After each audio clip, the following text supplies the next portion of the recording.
আসসালামু আলাইকুম প্রিয় ভিউয়ার্স এবং ডিপ্লোমা ইঞ্জিনিয়ারিং এর সকল ডিপার্টমেন্টের সকল সেমিস্টার স্টুডেন্টকে ব্রেন্টেন ইঞ্জিনিয়ার্স একাডেমি তে শুভেচ্ছা ও অভিনন্দন।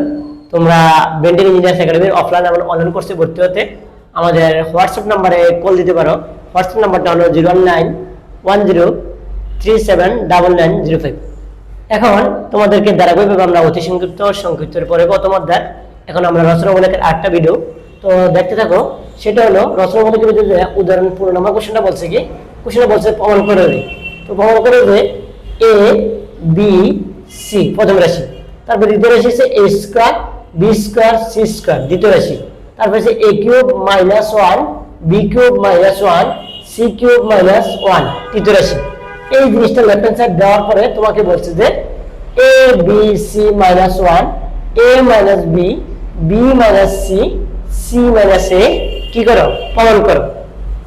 তাহলে ফার্স্ট এর কাজ হচ্ছে আমাকে যেহেতু a minus b a b c minus 1 বলছে, তাহলে আমরা কি করব, আমরা প্রথমে লেফট হ্যান্ড সাইড যা আছে তা লিখলাম। লেখার পরে এখন একটা দেখতেছি যেহেতু আমাকে a b c নিতে হয়, তাহলে ফার্স্ট এর কাজ হচ্ছে আমাকে এখানে প্রথম কলামটা কি আছে a square a cube minus 1। তো প্রথম কলামটাকে আমরা কি করলাম, মানে আমরা এখন কাজ করব কি এই প্রথম যে সারিটা আছে কি কি a b c, তো সারিকে আমরা কলামে নিব। তো সারিকে যদি আমরা কলামে নেই, এটা আছে a b c, তাহলে a b c সারিটার কলামে নিলাম। সেম আবার a square b square c square সারিটার আমরা কি নিলাম কলামে নিলাম। তারপর আবার a cube minus 1 b cube minus 1 c cube minus 1 সবগুলোকে আমরা কি করলাম কলামে নিলাম। তাহলে সারিকে কলামে এবং কলামকে সারিতে রূপান্তর, এই জিনিসটাকে আমরা তোমাদেরকে একটা নোট দিয়ে দিছি খুব সহজভাবে বোঝার জন্য।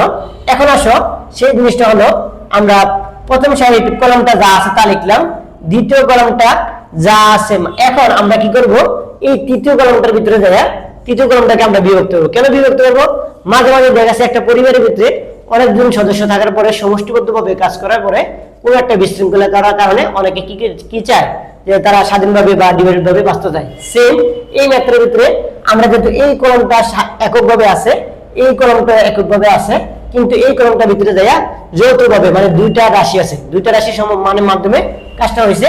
তো তারা এখন তাদেরকে আমরা বিভক্ত করতে চাই। তো আমরা বিভক্ত করলে তাহলে আমরা কি করব তৃতীয় কলামটাকে কি করব বিভক্ত করব। তো তৃতীয় কলামটাকে বিভক্ত করলে প্রথম কলাম এবং দ্বিতীয় কলাম যা আছে তাই লিখলাম, কিন্তু তৃতীয় কলামের ভিতরে মানে মাইনাসের আগে a cube b cube c cube এটা আমরা প্রথম ও দ্বিতীয় কলামের সাথে একবার দিয়ে দিলাম। দেওয়ার পরে তারপর আমরা প্লাস চিহ্ন মানে যেহেতু এগুলোর সামনে কোনো কিছু নাই তাহলে প্লাস আছে প্লাস চিহ্ন দিলাম। তারপরে ভাইয়া আবার প্রথম কলাম দ্বিতীয় কলামে যা আছে তাই লিখলাম। লেখার পরে আমরা তৃতীয় কলামের মানে মাইনাসের পরে কি কি আছে মাইনাস 1 আছে মাইনাস 1 আছে মাইনাস 1 আছে এই জিনিসগুলো দিয়ে দিলাম। আর তোমাদেরকে আমরা একটা নোট দিয়ে দিয়েছি তৃতীয় কলামকে বিভক্ত করে, তৃতীয় কলামকে বিভক্ত করে। এখন আসো, এখন এই প্রথম যে একটা নির্ণয়ক আছে এই নির্ণয়কের ভিতরে আমার প্রথম সারিটার ভিতরে কি কি আছে a আছে a স্কয়ার আছে a কিউব আছে, তাহলে সবগুলোর ভিতরে কি আছে একটা করে a কমন নিতে পারি, তাহলে আমরা একটা a কমন নিলাম। তারপরে আছে আমার b আছে b স্কয়ার আছে b কিউব আছে, তাহলে আমরা একটা b কমন নিতে পারি, তাহলে এটা কমন নিলাম। এরপরে আমার c আছে c স্কয়ার আছে c কিউব আছে, তাহলে একটা c কমন নিতে পারি লিখলাম।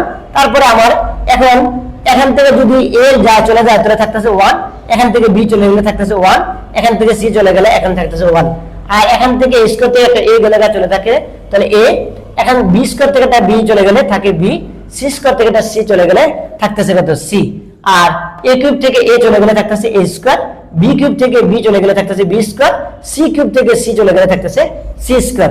তারপর এখন আসো আমরা এখানে জায়গায় দেখতেছি যে প্রথম কলাম দ্বিতীয় কলাম তৃতীয় কলামের ভিতরে সবার ভিতরে কি আছে মাইনাস আছে। এখন আমরা মাইনাসটাকে কি করব উঠিয়ে নিব, মাইনাসকে উঠিয়ে নিতে হলে মাইনাস 1টাকে কমন নিতে হবে। তাহলে মাইনাস 1 যদি কমন নেই তাহলে মাইনাস দা যদি কমন নেই তাহলে মাইনাসে প্লাসে গুণ করলে হইতেছে মাইনাস, আর এখানে মাইনাস হয়ে যাবে। আর আমরা কি করলাম এখানে এই সবগুলা মানে 1 1 1 এই সবগুলা জিনিস মুক্ত হয়ে গেল। মুক্ত হয়ে যাওয়ার পরে মাইনাস থেকে মুক্ত হলো, কি থেকে মুক্ত হলো মাইনাস থেকে মুক্ত হলে এখন আমরা তৃতীয় কলামটাকে প্রথম কলামে নিয়ে নিলাম, আর প্রথম কলামটাকে দ্বিতীয় কলামে নিয়ে নিলাম, আর দ্বিতীয় কলামটাকে আমরা তৃতীয় কলামে নিলাম। কেন নিলাম, কারণ আমরা এর আগে মাইনাসের আগে কিন্তু সেম একটা আমাদের এখানে একটা নির্ণয়ক আছে। এখন এই নির্ণয়কের মান আর এই নির্ণয়কের মান সেম কোয়ালিটি নেওয়ার জন্য আমরা এই কাজটা করছি, জাস্ট কলামকে স্থানান্তর করে আগে পরে নিয়েছি, মানে প্রথম কলাম বা দ্বিতীয় কলাম তৃতীয় কলামে নিয়েছি। আসসালামু আলাইকুম প্রিয় ভিউয়ার্স, আমি ডিপ্লোমা ইঞ্জিনিয়ারিং এর যে যত স্টুডেন্ট আছো তোমাদের জন্য তোমরা যদি আমাদের ভিডিও ক্লাসগুলো পেতে চাও তাহলে আমাদের ইউটিউব লিংকে অথবা ফেসবুক পেজে সর্বদা দেখতে পারবা। তো আমাদের কোর্সে ভর্তি, আমাদের কোর্সগুলো এমনভাবে সাজিয়েছি আমরা অতি সংক্ষিপ্ত এবং সংক্ষিপ্ত রচনামূলক ধারাবাহিকভাবে তোমাদেরকে দিয়ে দিব ইনশাআল্লাহ। তো আমাদের এই ম্যাথের বাকি অংশটা একটু দেখতে থাকো। বাকি অংশটা হলো এ বি সি -1 কমন নিলাম, নেওয়ার পরে -1 কমন নেওয়ার পরে আমার থাকতেছে কি 1 a a square 1 b b square 1 c c square. এই জিনিসটা রয়ে গেল। রয়ে যাওয়ার পরে এখন a b c -1 টাকে মিলল, কারণ আমার এই 1 এরপরে 1 1 a b c a square b square c square দুই পাশে দুইটা ছিল, থাকার কারণে আমি একটা কমন নিয়েছি। কমন নেওয়ার পরে মাইনাসের পরে যদি কোনো কিছু না থাকে তাহলে 1 কমন নিতে, তাহলে এই 1টা কমন নিছি।